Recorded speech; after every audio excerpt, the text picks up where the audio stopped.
The other form of annuity that we look at is a regular deposit. Now in this case, the formula works very differently. We've got the following. T n plus 1 is equal to common ratio times the previous term plus the difference, which will be my deposit, where I define normally T0 as being $0. Now in this instance, the interest is 5.2 divided by 26 divided by 100. I end up with 0.002.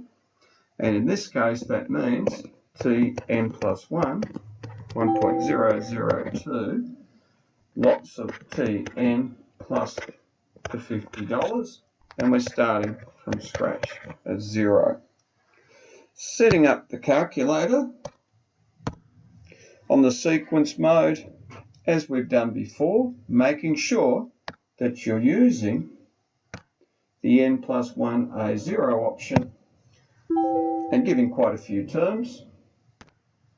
We'll look at the columns that we generate, and you can see here up to 6 years, which is 156 terms. Scroll down a bit quicker. I end up with 9161.51. Now we can also do this using financial equations.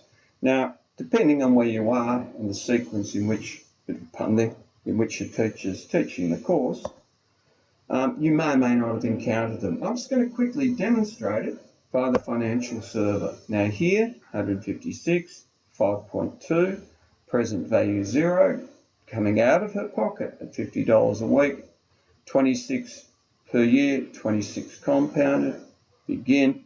I get the future value figure of 9161.52, which within a cent is what we predicted earlier using the sequence.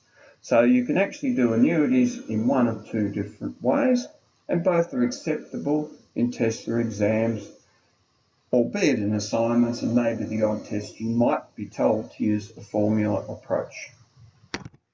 Now, if instead the proprietor had started the savings fund initial deposit of $800, the difference equation remains the same. The starting term, however, is $800. And if we scroll through that, you end up with the 10254.10. Notice here I have to actually tab into that box to do it. As you did before, I'm providing you familiar with the financial TVM solver. I can set this up in a very, very similar way. I enter the minus 800 because it's come out of the proprietor's pocket, and that will have grown to the 10254 in the same way. Please note, if you've covered the finance unit, there's also a formula way in which you can predict how much will be in that account at the same stage. And just recording those figures.